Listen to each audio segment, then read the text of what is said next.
సైన్యములకు అధిపతియగు యెహోవా పరిశుద్ధుడు పరిశుద్ధుడు పరిశుద్ధుడు అని నిత్యము పరలోకమందు భూమి మీద సకల పరిశుద్ధుల చేత నిరంతరము స్తుతించబడుతూ కొనియాడబడుతూ పూజించబడుతున్న మా ప్రియ పరలోక తండ్రి, ఉన్నవాడను అనువాడా, సైన్యములకు అధిపతియగు దేవా యెహోవా, ఘనమైన నీ నామమునకు నీ పాదములకు మా హృదయపూర్వకమైన స్తుతులు స్తోత్రాలు వందనాలు. గడిచిన వారమంతా కాపాడాడు.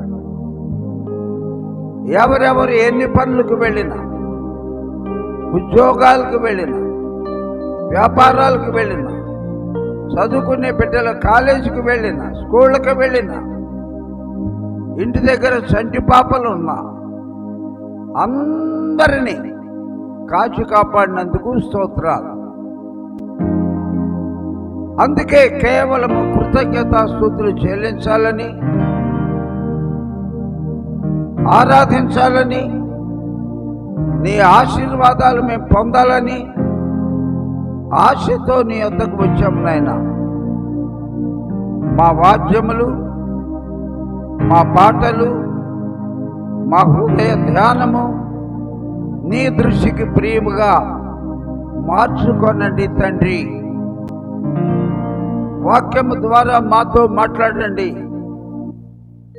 స్తుతి ఆరాధన ద్వారా మహోన్నతమైన నీ నామమును ఘనపరచుకోమని ఆద్యంతములు మమ్ములను మా ప్రాణాత్మ శరీరములు మీకే సమర్పించుకుంటూ ఈ మా మనవులన్నీ నజరేయుడైన యేసు క్రీస్తు నామంలో ప్రార్థిస్తున్నాము తండ్రి, ఆమేన్. మన ప్రభు అయిన యేసు క్రీస్తు పరిశుద్ధ నామంలో వచ్చిన మీ అందరికీ శుభములను సమాధానమును కలుగును గాక. మొదటి పత్రిక పేతురు భక్తుడు రాసింది 5వ అధ్యాయము 8వ వచనము నేను చదువుతున్నాను. ఈ లేఖ ఒక పెంతెకోస్తు చర్చికి కాదు, ఒక హోసన్న మినిస్ట్రీస్ వారికి కాదు, ఒక లూథరన్ చర్చికి కాదు, ప్రపంచములో యేసు రక్తము చేత కడగబడిన సంఘమంతటికి, ప్రపంచమంతటికి 850 కోట్ల మందిలో ఒక 400 కోట్ల మంది యేసయ్య రక్తములో కడగబడిన వారు ఉన్నారేమో. దేవుని బిడ్డలందరికీ ఈ మాటలు ఇప్పుడు చదువుతున్నాను. దేవుని బిడ్డలారా, నమ్మి బాప్తిసం పొందిన బిడ్డలారా, రక్షణ వస్త్రము ధరించిన బిడ్డలారా, అపోస్తలుల బోధలో ఉంటున్న బిడ్డలారా, దేవునితోనూ దేవుని ప్రజలతోనూ సహవాసము చేస్తున్న బిడ్డలారా, నెలకొక్క మారు ప్రతి ఆదివారము రొట్టె ద్రాక్షారసంలో ప్రభు బల్లలో పాల్గొంటున్న విశ్వాసులారా, సమయమనక అసమయమనక నిరంతరము ప్రార్థనలో గడుపుతున్న బిడ్డలారా, నిబ్బరమైన బుద్ధి గలవారై మెళుకువగా ఉండండి. ప్రార్థన చేస్తున్నాం, గురువారాలు వెళ్తున్నాం, ఫాస్టింగ్ ప్రేయర్కి వెళ్తున్నాం, ఆల్ నైట్కి వెళ్తున్నాం, కుటుంబాలతో సహా వెళ్తున్నాం అనుకుంటున్నారా? జాగ్రత్త, నిబ్బరమైన బుద్ధి కలిగిన వారుగా ఉండండి. అంటే స్థిరమైన ద్విమనస్కులై ఉండదు. మీ విరోధి అయిన అపవాది గర్జిస్తూ సింహము వలె ఎవరిని మింగుదా ఎవరిని మింగుదునా అని వెతుకుతూ తిరుగుతూ ఉన్నాడు. ఇప్పుడు దేవుని ఆత్మతో పాటు వాడు కూడా కొంతమంది మీద కన్నేసి ఉంచాడు. ఆశ్చర్యపడదు.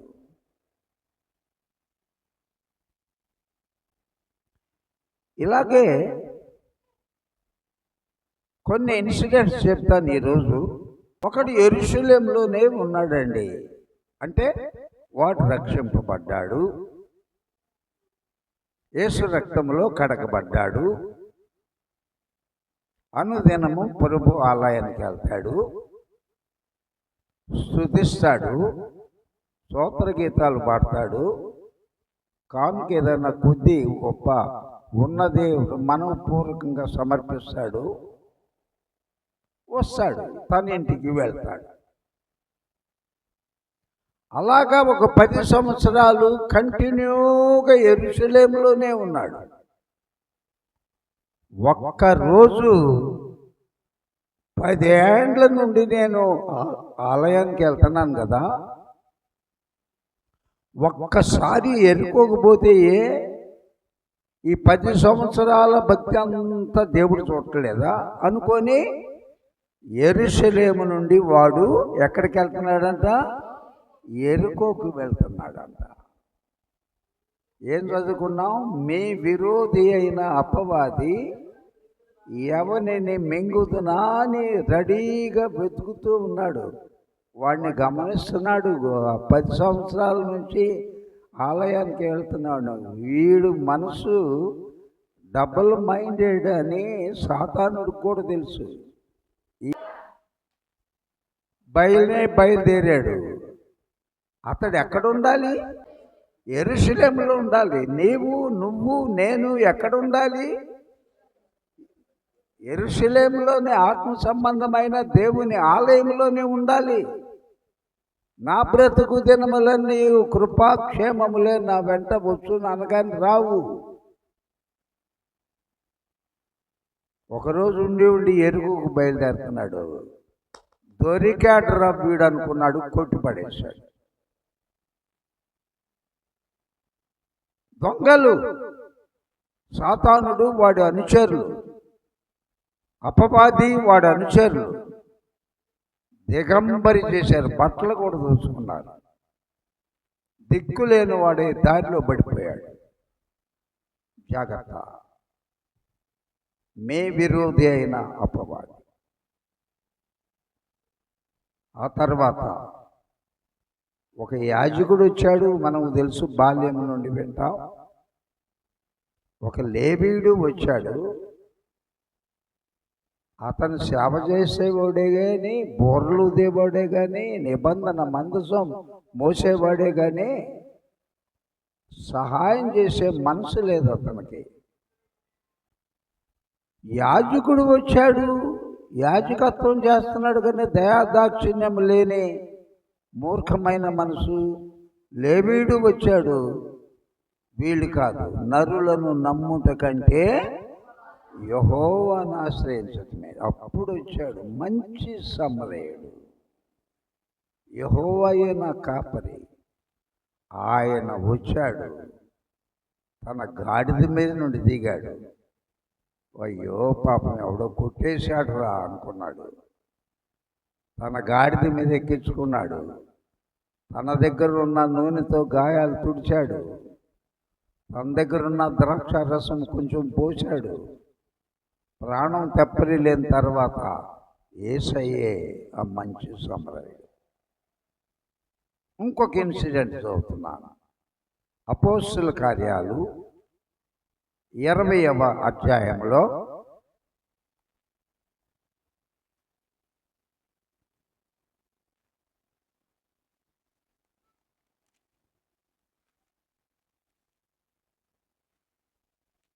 అపోస్తుల కార్యాలు 20వ అధ్యాయము 7వ వచనము నుండి కొద్ది మాటలు నేను చదువుతున్నాను. ఆదివారమున అక్కడ ఉన్న సంఘము రొట్టె విరుచుటకు కూడి ఉన్నప్పుడు అపోస్తులైన పౌలు, దేవుని సేవకుడు, మరునాడు మరొక స్థలానికి వెళ్ళనై ఉండి వారితో ప్రసంగించుచు వెళ్ళి మళ్ళీ ఎప్పుడో కానీ వెనక తిరిగిరాడు. ఆ సంఘానికి రావడానికి ఒక 3 నెలలు పట్టవచ్చు, 6 నెలలు పట్టవచ్చు. అందుకని అర్ధరాత్రి వరకు మాట్లాడుతూనే ఉన్నాడంట. జాగ్రత్తగా వినండి. అపోస్తలుడైన పౌలు సేవ చేస్తూ ఇక్కడ ఈరోజు, రేపు మరొక రోజు, మరొక బోడ, ఇంకొక రోజు, అలా దేవుని రాజ్య విస్తరణ కోసము ప్రకటిస్తూ తిరుగుతూ ఉన్నాడు. ఇప్పుడు ఇక్కడ ఉన్నప్పుడు ఇప్పట్లో ఇక్కడికి రాలేనని అర్ధరాత్రి ఏదాకా మాట్లాడుతూనే ఉన్నాడంట. దేవుని స్తోత్రం. గురువారాలు కూడా నేను వస్తూ ఉంటాను, చాలామంది రారు. మీరు వచ్చేదంతా ఆలస్యమైనా 8:30 కల్లా ముగించకపోతే మీరు వినలేరు అని నాకు తెలుసు. కాబట్టి దాని దాపుగా ఒక 5 నిమిషాలు అటు ఇటుగా ముగిస్తూనే ఉంటాను. ప్రతి సందేశంలో ఇంకా చాలా వరకు చెప్పాల్సిందమ్మా, అయితే మీరు వినలేరు అనే మాట తప్పకుండా ఉపయోగిస్తూనే ఉంటా. అలాగా అర్ధరాత్రి వరకు మాట్లాడుతున్నాడు. ప్రార్థన జరుగుతున్నప్పుడు ఇప్పుడు ఎక్కడ స్థలంలో అక్కడ మర్యాద కూర్చున్నారా? ఒకడు కిటికీ ఎక్కి కూర్చున్నాడంట. అది క్రమమేనా దేవాలయంలో? ఇప్పుడు చదువుతున్నాను చూడండి. 8వ వచనం. మేము కూడి ఉన్న మేడగదిలో అనేక దీపములుండెను. అప్పుడు ఐతుకు అను ఒక యవనస్తుడు కిటికీలో కూర్చుండి గాఢ నిద్రపోయాడు. చర్చిలో ప్రార్థన జరుగుతున్నప్పుడు కిటికీలో కూర్చోవచ్చు అసలు? అది క్రమేనా? ఎక్కడ ప్రార్థన జరుగుతుంది? 3వ అంతస్తు. అంటే బాప్తిసం పొందాడు, ప్రార్థన తెలుసు, సహవాసం తెలుసు, ఇట్లా అంచెలంచెలుగా 3వ అంతస్తు దాకా పెరిగినోడే. ఎక్కడ కూర్చున్నాడు? క్రమము లేదు, మర్యాద లేదు, భయం లేదు, భక్తి లేదు. ఆడికి ఇష్టం వచ్చిన టైంకి వచ్చాడా? కుదిరినప్పుడు వచ్చాడా? ఖాళీ లేదా? కొంచెం జరుగు బ్రదర్, కొంచెం జరుగు అక్క, కొంచెం జరుగక్క. కూర్చోవచ్చు కదా, కిటికీలో కూర్చోవచ్చా? అది ప్రార్థన? ఏమన్నా దసరా పండగ వేడుకల? వాడికి బయట చూడాలి జనం ఎవరు తిరుగుతున్నారు, లోపల చూడాలి. మధ్యలో గుర్తొస్తే ఆ పౌలేదో చెప్తున్నాడే అని వినాలి. జాగ్రత్త. మందిరంలోకి వచ్చిన వాళ్ళందరూ ఏక మనసు కలిగిన వారమై ఉండాలి. అప్పుడే ఆశీర్వాదాలు మనము స్వంతం చేసుకోగలం. కిటికీలో కూర్చున్నాడు, లోపల ప్రార్థన జరుగుతుంది, చాలా దీపాలు వెలుగుతున్నాయి. వీడు మాటికోసారి బయటకు తొంగి చూస్తాడు, కాసేపటికి జనం కళ్ళ చూస్తాడు, మాట్లాడుతున్న పౌలు కళ్ళ చూస్తాడు. బయట నుండి చల్లని గాలి, లోపల నిశ్శబ్దము, చప్పట్లు, ఇవన్నిటికీ జోగి పైనుంచి ఎన్నో అంతస్తు నుండి 3వ అంతస్తు నుండి నేల మీద పడ్డాడు. లోపలైతే బతికిపడే 3 అంతస్తుల మీద 3 అంతస్తులు కింద పడితే బతుకుతాడు ఎవడైనా? చచ్చాడు. జాగ్రత్త. చచ్చాడంటే మరణము వాడిని మింగి వేసింది. చాలా చాలా జాగ్రత్తగా ఉండాలి. నేను అనుకుంటాను కొన్నిసార్లు అటువంటి మనసు లేకపోతే ఇంటి దగ్గర ఉంటే బెటర్. ఇక్కడికి వచ్చి లేనిపోని మరణపు కోరల్లో పడే కంటే, దేవుని చేతులు పడే కంటే, సాతానుడు మింగివేయక ముందే డిసైడ్ చేసుకొని ఇప్పటికే ఇంత ఆలస్యమైంది, ఎందుకబ్బా ఇప్పుడు పోయి ఏముంది, పాటలు అయిపోయి ఉంటాయి, స్తుతి ఆరాధన అయిపోయి ఉంటుంది,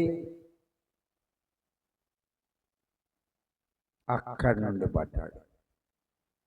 విశేషమైన అద్భుతాలు ఆ దినాల్లో దేవుడు అపోస్తులైన పౌలు ద్వారా విశేషమైన కార్యాలు చేస్తున్నాడు కాబట్టి గబ జనంతో పాటు పౌలు కూడా వచ్చి ఆ చచ్చినోడిని, మరణము మింగేసిన వాడిని కౌగిలించుకొని ప్రార్థన చేసినప్పుడు బతికాడు.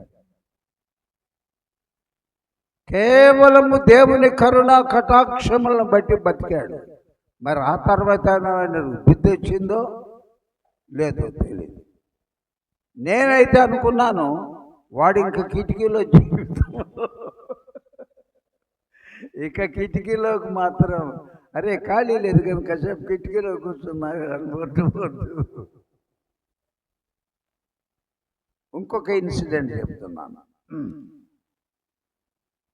సంఖ్యాకాండము 22వ అధ్యాయము నుండి 23, 24 అధ్యాయాల్లో చూస్తే అక్కడ ప్రవక్త అయిన బిలాము బాలాకు రాజును గురించి వ్రాయబడి ఉంటుంది. 3 అధ్యాయాలు, 22, 23, 24 అధ్యాయాలు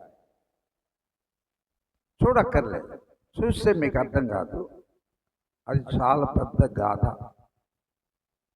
చాలా మంచి కీర్తి ఉంది బిలాము ప్రవక్తకి. ఎందుకంటే అతడు ఎవరిని ఆశీర్వదిస్తాడో తన దేవుడైన యెహోవా నామములో నిజముగా ఆశీర్వాదాలన్నీ వస్తాయంట. ఎవరిని శపిస్తాడో శాపాలు కూడా వస్తాయంట. అయితే దేవుని ప్రవక్త కాబట్టి శాపవచనాలు ఎప్పుడు ఎవరి మీద ఉపయోగించడతను. అటువంటప్పుడు ఇశ్రాయేలు జనాంగము 430 సంవత్సరాల తర్వాత 20 లక్షల మంది, 30 లక్షల మంది అని దైవజనులు రకరకాలుగా చెప్తూ ఉంటారు. 6 లక్షల మంది కాల్బలం, అంటే ఒకవేళ శత్రువు వస్తే నిలబడగలిగిన వాళ్ళు, యుద్ధం చేయగలిగిన వాళ్ళు 6 లక్షలు. ముసలి వాళ్ళు 10 కమాండ్మెంట్స్ చూసే ఉంటారు. నేటికి సోషల్ మీడియాలో వస్తూ ఉంటుంది. ముసలోళ్ళని మంచాల మీద పడుకోబెట్టి డోలేలలో కట్టుకొని భుజాల మీద మోపుకుంటూ ఈ పై భాగము నుండి ఎర్ర సముద్రం ఎండిపోయినప్పుడు కింద దాకా వాళ్ళు వేగంగా నడవటం, పరిగెత్తటం, చిన్నపిల్లలు, బాతులు, కోళ్ళు, ఇవన్నీ చూస్తూ ఉంటాం నేటికి. అలాగూ వస్తూ ఉంటే ఇక కొద్ది కాలంలో వాగ్దాన దేశమైన పాలు తేనె ప్రవహించే దేశంలోకి ప్రయాణం చేస్తూ మోయాబు ప్రాంతాలకు వచ్చేటప్పటికి అక్కడ బాలాకు అనే రాజు పరిపాలన చేస్తున్నాడు. వీళ్ళని కొండెక్కి చూస్తే ఎలా ఉందంటే, ఇశ్రాయేల్ జనాంగాన్ని చూస్తుంటే పచ్చగా ఎలా ఉంటుందో భూమి అంతా కప్పేసి కొండ మీద నుండి చూస్తుంటే వామ్మో, వాళ్ళు గనక నా దేశం దగ్గర వస్తే ఎద్దు పచ్చికను నాకినట్టు నాకేస్తే మా దేశం అయిపోద్ది. ఒక ఆలోచన. నేనా యుద్ధం చేయలేను, వాళ్ళు పచ్చికలాగా ఉన్నారు. నేనెంత, నా బతుకెంత, నా దేశం ఎంత, నా సైన్యం ఎంత. కాబట్టి బిలాము ప్రార్థన చేస్తే ప్రవక్త అతను గనక శపిస్తే ఇశ్రాయేలీయులందరూ బలహీనులైపోతారు. అప్పుడు సడన్గా నా ఆర్మీతోటి అటాక్ చేసి వాళ్ళని ఓడిస్తాను, లేకపోతే వాళ్ళ జోలికి పోలేవు. ఎందుకంటే వారి పక్షముగా వారి దేవుడైన యెహోవా ఉన్నాడని బాలాకు కూడా తెలుసు. మరి బిలాము మామూలుగా వస్తాడా?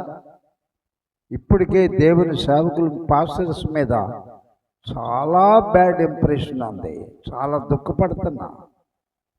పతోడు తెల్ల గుడ్డలు కట్టి కొనుక్కోవటం ఒక జత, ప్రబోధకు పోవటం ఒక సంచి కొనుక్కోవటం, ఒక బైబిల్ కొనుక్కోవటం, చెప్పా పెట్టకుండా గ్లోరీ వాళ్ళ ఇంటికి వెళ్ళటం, ప్రార్థన చేస్తానమ్మా. ఎవరు నువ్వు? మా ఇంటికి ఎందుకు వచ్చావు? నాకు నీకేం పరిచయం అసలు కాదమ్మా, ప్రార్థన చేసిపోతాను సిస్టర్. కొత్తగా బ్రదర్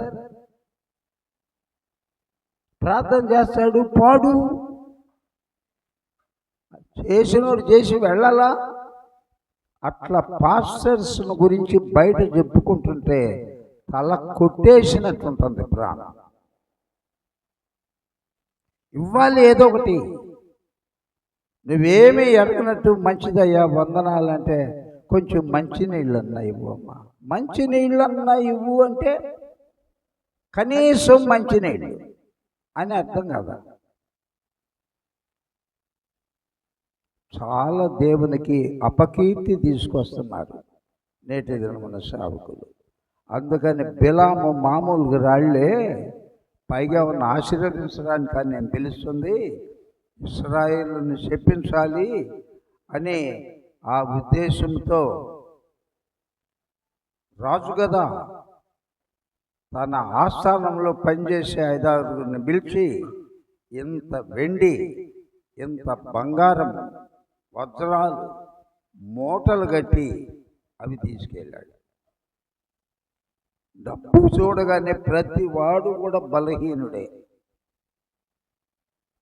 ప్రతివాడు బలహీనుడే. ప్రవక్త ఎవరు మీరు? ఏంటి మీ చేతుల్లో? బాలాకు రాజు ఆస్థానంలో ఉన్న మనుషులము మిమ్మల్ని తీసుకురమ్మన్నాడు. ఒక జనాన్ని శపించాలట. ఇదిగో వెండి, ఇదిగో బంగారం, ఇదిగో మణులు మాణిక్యాలు అనగానే ఏయ్ ఎట్లా కనపడుతున్నాను నేను? వాళ్ళు ఆశీర్వదించబడిన వారు, జీవము కలిగిన యెహోవా అబ్రహాము, ఇస్సాకు, యాకోబుల సంతానం. వాళ్ళని నేను వచ్చి చెప్పించటం ఏంటి? Non sense. నేను రాను అనొద్దు. ఆ మూటలు చూడగానే ఈ రాత్రికి ఇక్కడ ఉండండి మీరు, నేను నా దేవునికి ప్రార్థన చేసి వెళ్ళమంటాడేమో, వెళ్ళమంటే వస్తా. అసలు ఆ చాయిస్ ఎందుకు ఇవ్వాలి? కొట్టుకులాడుతుంది ఇక్కడ వెండి బంగారు రత్నాల మీద. ఈ రాత్రికి ఉండండి. ఎక్కడికి బయలుదేరుతున్నావు? నోరు మూసుకో. వారు నా ప్రజలని దేవుడు మాట్లాడితే మీరు వెళ్ళండి, నా దేవుడు సెలవు ఇవ్వలేదు. అలాగా ఈసారి అయ్యా బిలాము రానన్నాడు. తన దేవుడు సెలవు ఇవ్వలేదు. అట్లా కాదు, ఇంకా ఎక్కువ తీసుకెళ్ళండి, డబుల్ పోర్షన్, ఇంకా ఎక్కువ, ఇంకా పెద్ద మూటలు. నీ వీక్నెస్ ఏంటో వాడికి బాగా తెలుసు. అందుకని ఆ బలహీనతనే నీ కళ్ళ ముందు మాటి మాటికి చూపిస్తూ ఉంటాడు. ఇక బయలుదేరాడు. పని వాడిని పిలిచారే, గాడిద గంట కట్టు. ఎందుకంటే డబ్బులు వచ్చినాయి కానీ వెండి బంగారం. బయలుదేరాడు. బయలుదేరేటప్పుడు దేవుని యొక్క దూత మార్గంలో కత్తి దూసి ఎదురుగా నిలబడిందంట. ఆ దేవుని యొక్క దూత బిలాము కనపడల, ప్రవక్త గాని గాడి చూసి ఆగిపోయింది. పద పద అని కొడుతుంటే ద్రాక్ష తోట గోడకేసి అదిమిందంట. ఇంకా కొట్టాడు. ఈసారి ఆ కత్తి దూసిన దేవుని దూతను చూచి కుప్పగూలిపోయింది, గాడిద అతనితో సహా. ముమ్మారు కొట్టావెందుకు? దేవుడు మాట్లాడే శక్తి గాడిదకిచ్చాడు. నన్నేల ముమ్మారు కొడితివి, నేను నీ దాననైనది మొదలుకొని ఇన్నేళ్ళు నీకు ఎప్పుడైనా ఎదురు తిరిగాను. అప్పుడు దేవుడు కన్నులు తెరిచినప్పుడు యెహోవా దూతను బిలాము చూచాడు. అప్పుడు దేవుడే అంటున్నాడు, వెళ్ళు, వాళ్ళు నా ప్రజలు, ఆశీర్వాదములు పొందినవారు, అందుకే నేటికి కూడా ఇశ్రాయేలుని ఎవడు కదిలించలేరు ఎప్పటికీ. వెళ్ళు, నీకు డబ్బు బాగా పిచ్చి కదా, వెళ్ళు. వాడు బాలాకి ఇచ్చే డబ్బులు నేను నీకు ఇవ్వలేనా? వెళ్ళు. నీ నోట నా మాటలే ఉంచుతాను, నీ సొంత పెత్తనాలు ఏం చేయదు. బాలాకు వచ్చినందుకు కాళ్ళ మీద పడి 3 స్థలాలకు తీసుకెళ్తుంటే బిలాము శపించాలనే చూస్తున్నాడు. ఎందుకంటే మూటల కొరకు 3 స్థలాలు వేరు వేరు స్థలాలకు తీసుకువెళ్ళినా కానీ 3 స్థలాలలో కూడా దేవుడు తన ఆశీర్వచనాలే బిలాము నోట ఉంచాడు. ఒక్క శాపం మాట రాలా. బాలాకు కంగారు పడ్డాడు. ఏమిటయ్యా, నిన్ను శపించమంటే వాళ్ళని దీవిస్తున్నావేంటి? యెహోవా సెలవిచ్చాడు, సృష్టికర్త. ఆయన సెలవిచ్చిన దాన్ని నేనేం మార్చగలను? చివరికి నీతిమంతుడు పొందిన మరణము బిలాము పొందలేదంట. శాపగ్రస్తుడై చచ్చిపోయాడు. దేవుని ప్రవక్త 3 చెప్పారు. మొదట వాడు ఎవడు చెప్పండి అమ్మా? యెరూషలేములో ఉన్నవాడు, భక్తిపరుడు, క్రీస్తుకు సంబంధించిన వాడు ఎక్కడికి పోతున్నాడు? లోకములోనికి వెళ్ళిపోయాడు. రెండో వాడు ఎవడు? ఐతుకు. వాడు రావటం ప్రార్థనకు వచ్చాడు, వచ్చి అక్కడ కూర్చున్నాడు, కిటికీలో కూర్చున్నాడు. లోకము కావాలి, ప్రార్థన కావాలి. అక్కడి నుంచి పడ్డాడు. మూడోవాడు ఎవరు అని చెప్తున్నాను? బిలాము, ప్రవక్త అయిన బిలాము అనండి. ఇంకొక వ్యక్తిని మీకు గుర్తు చేసి ముగిస్తా ఈరోజు. 13వ అధ్యాయము న్యాయాధిపతుల నుండి చూస్తే సంసోన్ ద గ్రేట్ వారియర్, బలాఢ్యుడైన సంసోన్ అంటే ఎవడురా? భలే వీరుడు. ఆయన గురించి చెప్పుకుందాం. ఎక్కడి దాకా ఉంటుంది? 13వ అధ్యాయం నుండి 16వ అధ్యాయం దాకా న్యాయాధిపతుల గ్రంథంలో జోరియా పట్టణస్థుడు, మనోహ దంపతులకు కుమారుడు లేక అటువంటి పరిస్థితుల్లో అతడు దేవునికి నాజీరు చేయబడినవాడు, ప్రతిష్ఠితుడు. లోక సంబంధమైన మనుషుల్లాగా బ్రతకూడదు. అతను ద్రాక్ష తోటల వైపుకి అసలు వెళ్ళకూడదు, ద్రాక్ష పండ్లు తినకూడదు, ద్రాక్షారసం తాగకూడదు, మద్యం సేవించకూడదు, అపవిత్రమైనదేది తినకూడదు, తాగకూడదు అని పుట్టక మునిపే తల్లిదండ్రులతో దేవుని యొక్క దూత వచ్చి పలికాడు, చెప్పాడు. తల్లి అలాగే కన్నది, పెంచింది అలాగే పెంచింది. ఒక్క మాట మీకు చూపిస్తాను చూడండి. న్యాయాధిపతుల గ్రంథము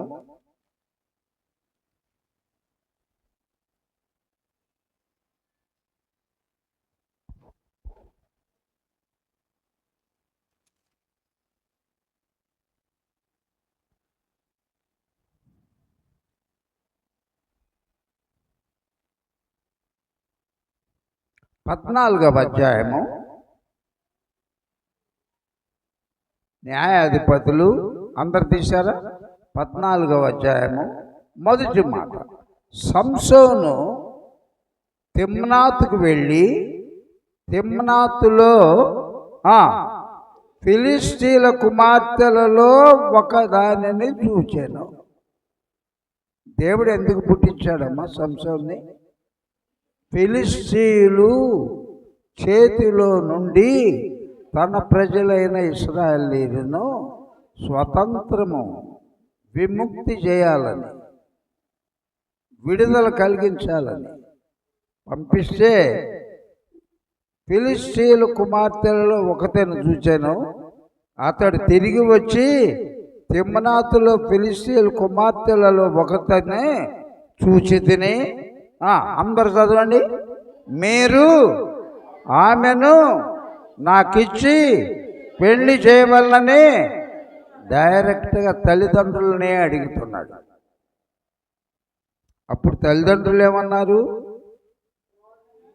వారు నీ స్వజనుల కుమార్తెలలోనే కానీ నా జనుల్లోనే కానీ స్త్రీలు లేరనుకొని సున్నతి పొందని ఫిలిష్తీయుల నుండి కన్యను తెచ్చుకుంటకు వెళుచున్నావని అడిగారు. అందుకు సంసోను, ఆమె నా ఇష్టం. ఎవడేం చేస్తాడు? ఆ తర్వాత ఒక్క పేజీ తిప్పండి. 16వ అధ్యాయం. సంసోను ఇలా అవుతాడు అనే మన మే విరోధి అయిన అపవాది ఎవరిని మెంగుదునా అని తిరుగుతూనే ఉన్నాడు కదా, గర్జిస్తున్నాడు. అప్పుడు వాడి కన్ను సంసోను మీద పడేబడింది. 16వ అధ్యాయం న్యాయాధిపతులు 4వ వచనం చదవమా. పిమ్మట సంసోను సోరేకు లోయలో ఉన్న దెలీలాను స్త్రీని, ఇదే పని మీద ఉన్నాడు. ఫిలిష్తీయులను హతం చేయటం కాదు, వాళ్ళతో ఫైట్ చేయటం కాదు, ఇశ్రాయేలును కాపాడడం కాదు, ఇశ్రాయేలుకు స్వాతంత్రం ఇవ్వడం కాదు. ఈ సోరేకు లోయలో ఆ స్త్రీతో 3వ స్త్రీ, ముగ్గురు ఫిలిష్తీయులే.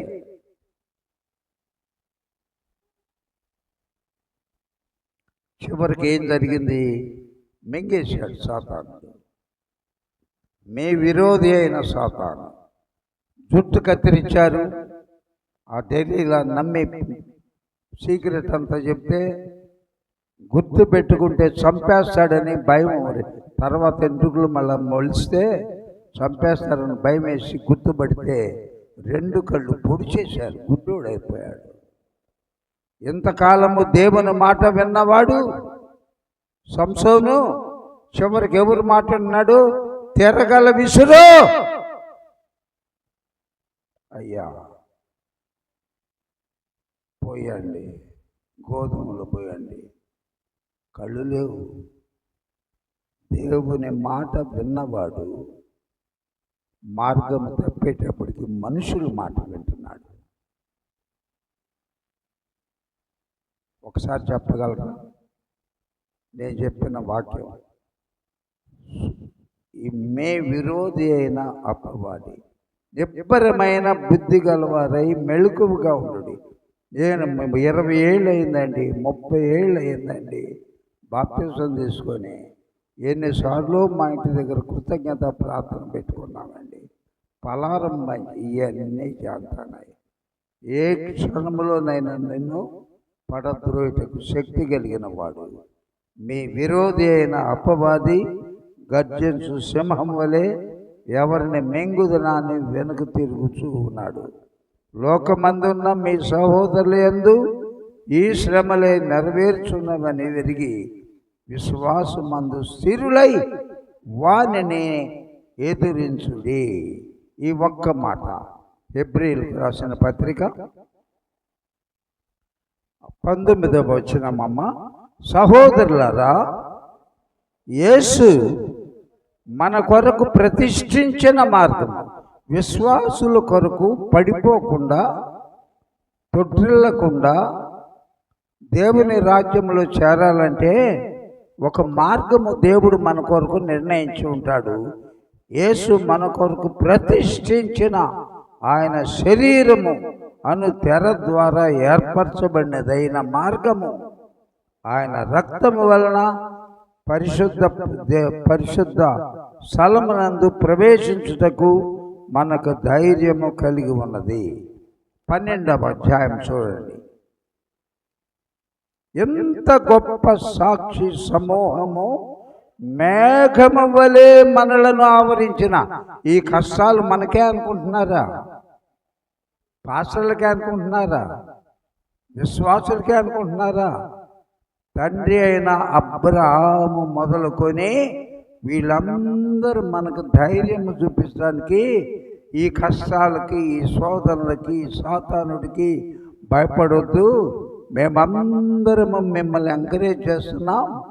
ఇంత గొప్ప సాక్షి సమూహము మేఘము వలె మనల్ని ఆవరించినందున మనము కూడా ప్రతి భారమును సులువుగా చిక్కులు పెట్టు పాపమును విడిచిపెట్టి విశ్వాసమున కర్తయు దానిని కొనసాగువాడించువాడైన యేసు వైపు చూచుచు మన ఎదుట ఉంచబడిన పందెములో ఓపికతో పరిగెత్తాలంట. ఎందుకు ఓపిక అవసరం? మనల్ని మింగివేయటానికి రెడీగా ఉన్నాడు వాడు. చాలా స్పష్టంగా ప్రభువు మాట్లాడాడు ఈరోజు. అలాగైతే జాగ్రత్త. పడద్రోసేవాడు, మన రక్షణ వస్త్రము దొంగిలించేవాడు, పరలోకంలో చేరకుండా చేసేవాడు, నీకు ఏది చాలా చాలా ఇష్టమో అవి మాటి మాటికి నీ కన్నుల ముందుకు తీసుకొచ్చి పడద్రోసేవాడు ఒకడున్నాడు అని మర్చిపోకుండా విశ్వాసమునకు కర్త, నిత్య జీవమునకు మార్గమైన యేసు వరకు బ్రతుకుదాం. అటువంటి కృప పరిశుద్ధాత్మ దేవుడు మనందరికీ దయచేయను కాక. ఆమేన్. పరిశుద్ధుడైన మా పరలోకపు తండ్రి,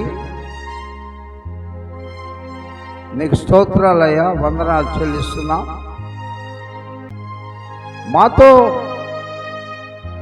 ఆషామాషిగా చర్చికి రాకుండా ఉండాలని, మాకొక విరోధి ఉన్నాడని, వాడు మమ్మలను పరలోకము వెళ్ళనీయడని, నరకాగ్నికే ఈడ్చుకుపోయేవాడు ఉన్నాడని, మా బలహీనతలను బట్టి వాడు మాకు ఎర్రలు వేస్తాడని ఈరోజు నీ వాక్యం ద్వారా మాతో మాట్లాడావు. మాతో మాట్లాడినందుకు స్తోత్రాలు. నీ కృప, కనికర, కటాక్షములు, నీ కన్ను దృష్టి చెట్టునకు మంచు ఉన్నట్లుగా, యెహోవా జైరాగా, ఇమ్మానుయేలుగా మాకుండమని ఈ మా మనవులన్నీ కూడా అతి త్వరలో ఊహించని ఘడియలో రాబోతున్న యేసు క్రీస్తు పరిశుద్ధ నామములో స్తుతించి ప్రార్థించి వేడుకుంటున్నాము తండ్రి.